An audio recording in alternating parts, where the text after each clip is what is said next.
Hi viewers, welcome to our channel. ప్రస్తుతం మనతో పాటు ఇమ్మంది రామారావు గారు సీనియర్ జర్నలిస్ట్ ఉన్నారు. వారితో ఒకసారి మాట్లాడదాం. సార్ నమస్కారం. నమస్తే. సార్ రేణు దేశాయ్ గారు ట్విట్టర్ అండ్ సోషల్ మీడియా మన ఫేస్బుక్ ఉంది కదా సార్, వీటికి అకౌంట్లను డియాక్టివేట్ చేసేసి సోషల్ మీడియా కొంతకాలం దూరంగా ఉండాలని ఒక నిర్ణయానికి రావడం చూస్తున్నాం సార్. ఎందుకు ఇటువంటి నిర్ణయం తీసుకుంది అంటే బ్యాడ్ కామెంట్స్ వస్తున్నాయని చెప్పేసి, విమర్శలు వస్తున్నాయని చెప్పేసి ఆమె చెప్పడం చూస్తున్నాం. ఇన్స్టాగ్రామ్ త్రూ ద్వారా చెప్పారు సార్. మరి దీన్ని ఏ విధంగా చూడొచ్చు అంటారు సార్? రేణు దేశాయ్ గారు అంటే పవన్ కళ్యాణ్ ఎలక్షన్లో నెగ్గక ముందు, నెగ్గిన తర్వాత అనుకోవాలి. నెగ్గక ముందు చేసిన మంచి పని ఏంటంటే తెలివిగా ప్లాన్డ్గా చేసింది. ఆయన ఎక్కడా డిస్కరేజ్ చేయలేదు. చిన్న ఛానల్లో ఇచ్చినప్పుడు కూడా పవన్ కళ్యాణ్ హానెస్ట్ కాదంటే పిల్లలు చూసుకోడు, ఆ పెదల కోసం 24 గంటలు ప్రజలు ప్రజలు ప్రజలు అంటాడు. ఆయన ఇప్పుడు ఉన్న వాళ్ళలో టాప్ యాక్టర్ కదా, మంచి ఆదాయం వస్తుంది కదా, చక్క సినిమాలు చేసుకోవచ్చు కదా, సినిమాలు వదిలేసి ప్రజలు అంటారు అని చెప్పేసి ఆయన నెగిటివ్ ఎక్కడ లేదు. ఇప్పుడు మా ఇద్దరి మధ్య ఉన్నదేదో బయటికి చెప్పుకోవాల్సిన అవసరం లేదు, ఏముంది దానికి, మా ఇద్దరు చిలికి గాలు అని అయింది. ఆయన చెప్పిన అదే చెప్తాడు, ఈవిడ చెప్పిన అదే చెప్తుంది. ఈవిడికి ఆయన మీద ప్రేమ పోలేదు, ఆయనకు కూడా ఈవిడి మీద సాఫ్ట్ కార్నర్ పోలేదు. ప్రేమ అని నేను చెప్పను. అందుకే చెప్తాను, భార్యాభర్తలుగా విడిపోయారు కానీ స్నేహితులుగా ఎప్పుడు కలిసి ఉన్నారు, కలిసి ఉంటారు, కలిసి ఉండలేరు. ఎందుకంటే అక్కడ పవన్ కళ్యాణ్ కొంత బాధ్యతారహితంగా ప్రవర్తించాడు కానీ రేణు దేశాయ్ మాత్రం బాధ్యతగా ప్రవర్తించిందని చెప్తాను. మనం మనుషులం కదండి. పిల్లలు పుట్టిన తర్వాత మన తాలూకు అన్నీ శారీరకంగా మన రక్త మాంసాలు వాళ్ళతో పంచుకుంటాం కదా. పుట్టిన బిడ్డను వదిలేసి వెళ్ళిపోయినట్టయితే ఇంకా పశువులకి మనకి తేడా ఏమిటి? అందుకనే ఆ బిడ్డలు రేణు దేశాయ్ మాత్రం ఇంకోవేళ మీ నాన్నదరికి మీ నాన్న పెంచారని ఆవిడని, లేదురా బాబు నాకు కుదరదు మీ అమ్మ పెంచిందని ఆవిడని, ఇలా కాకుండా బిడ్డల్ని పెంచింది, ప్రయోజకుల్ని చేసింది, నెంబర్ 1గా అనిపించుకుంది. వాళ్ళ అదృష్టం కొద్దీ అఖీరానందన్కేమో పవన్ కళ్యాణ్ పోలికలు వచ్చాయి, ఆర్జేకేమో చిరంజీవి మదరు అంజనాదేవి పోలికలు వచ్చాయన్నమాట. అందుకే చిరంజీవి తల్లి అని పిలుస్తుంటారు పవన్ కళ్యాణ్. అందువల్ల వాళ్ళ అదృష్టం మాట చిరంజీవి గారి కుటుంబంలో ఉండవలసింది. ఇప్పుడు రెండో పెళ్లి చేసుకొని ఏం చేస్తుంది? ఇప్పుడు అంత పిల్లలు పెళ్ళిడు వచ్చిన పిల్లలు వచ్చేసరికి పెద్దలు అయిపోయారు కదా, ఇక రెండో పెళ్ళి ఆలోచనలు విరమించేసుకుంది. ఇప్పుడు కొత్తగా ఏమని అంటే మెసేజ్లు దాన్ని ఏమంటారు, వాట్సాప్ మెసేజ్లు పెడుతుంది. అంటే నేను ఆయన్ని విడిచిపెట్టలేదు, ఆయనే నన్ను విడిచిపెట్టేశాడు అని చెప్పేసి చెప్తుంది మాట. అంటే నా తప్పేమీ లేదు, ఆయన తొందరపాట్లు విడిచిపెట్టేశాడు. ఎనీవే ఈరోజు సమాధాన పనికి వచ్చే వ్యక్తి అయ్యాడు కనుక నాకు గర్వంగా ఉందని చెప్తుంది. మీరు ఉప ముఖ్యమంత్రిగా ఉండడం నాకు గర్వకారణంగా ఉందని చెప్పింది.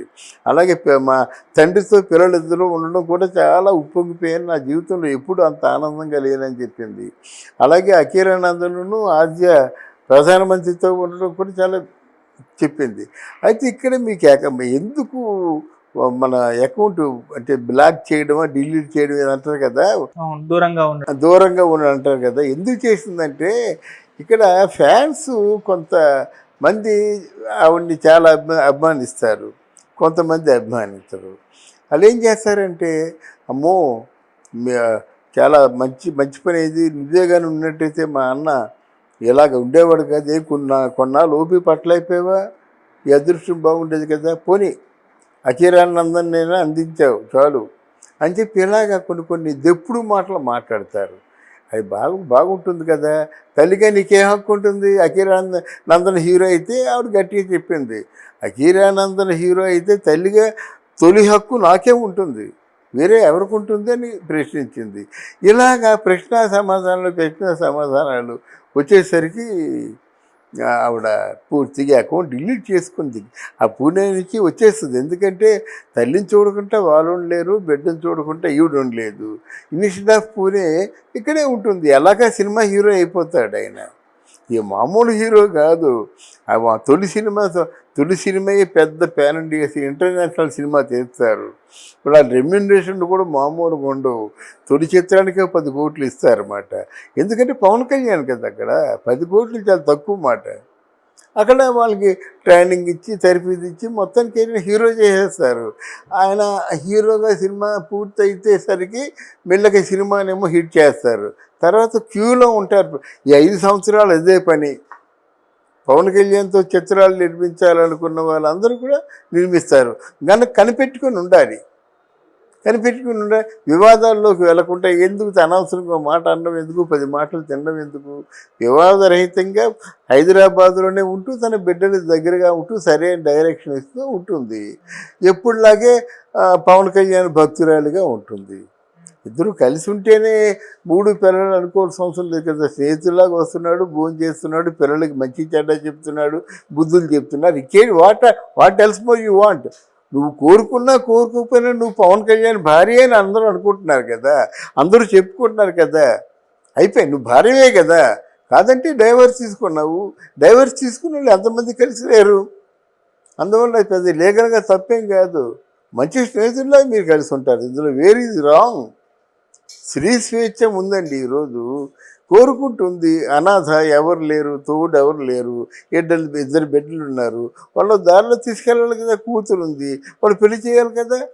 సపోర్ట్ లేకపోతే ఎలాగవుతుంది? ఒకవేళ పొరపాటున ఎవరినైనా పెళ్లి చేసుకుంటే వాడు మొత్తం బాధ్యత వహించేవాడు. అట్లాంటిది కూడా ఏం చేయలేదు. అందువల్ల ఇట్లాంటి అన్నిటికీ వివాదరహితంగా ఉండాలన్నదే రేణు దేశాయ్ తాలూకు ఆలోచన. ఓకే సార్, ఇప్పుడు ఆమె ట్విట్టర్లో చూసుకుంటే నెగిటివ్ కామెంట్స్, విమర్శలు ఇవన్నీ వస్తున్నాయి కదా. యాక్చువల్గా రేణు దేశాయ్ గారు వీటికి కూడా రియాక్ట్ అవ్వకపోయి ఉంటే ఇంకా ఎక్కువ అయ్యేవి కావు. అసలు వాళ్ళు కూడా వదిలేసే వాళ్ళు. ఆమె గట్టిగా సమాధానం ఇవ్వడం వల్ల ఇంకా వాళ్ళు ఎక్కువగా పెట్టారు అని చెప్పేసి కూడా ఒక విమర్శ వస్తుంది. అంటే వాళ్ళకి రెస్పాండ్ అవ్వకపోయి ఉంటే ఇంత ఇది అయ్యేది కాదు అని అంటున్నారు. మీకు ఒక విషయం చెప్పమంటారా? నాకు రేణు దేశాయ్ మెసేజ్ పెట్టింది, చూపిస్తాను.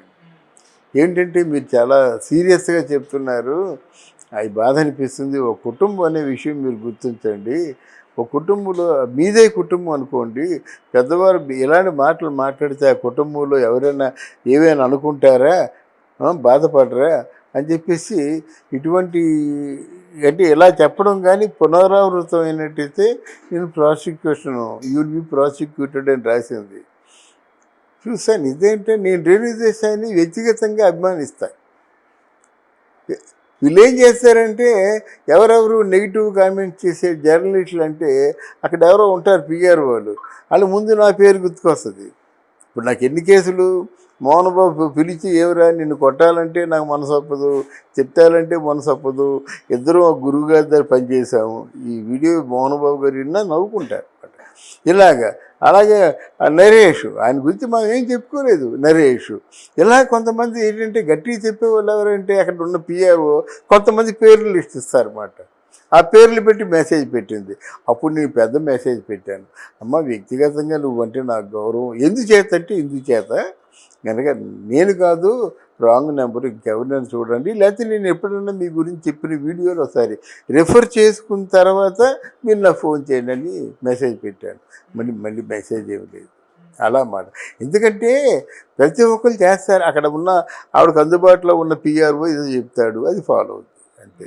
ఇవన్నీ ఎందుకు తనకైనా ఇప్పుడు హాయిగా ఎంజాయ్ చేయవలసిన టైము, కొడుకు విషయంలో కథ గురించి ఆలోచించే టైము, కొడుక్కి కొన్ని యాక్టింగ్ టిప్స్ ఇచ్చి ఇంకా ఆయన్ని బాగా పెంచే టైము, ఈ మానేసుకొని ఇవేందుకు దండగా.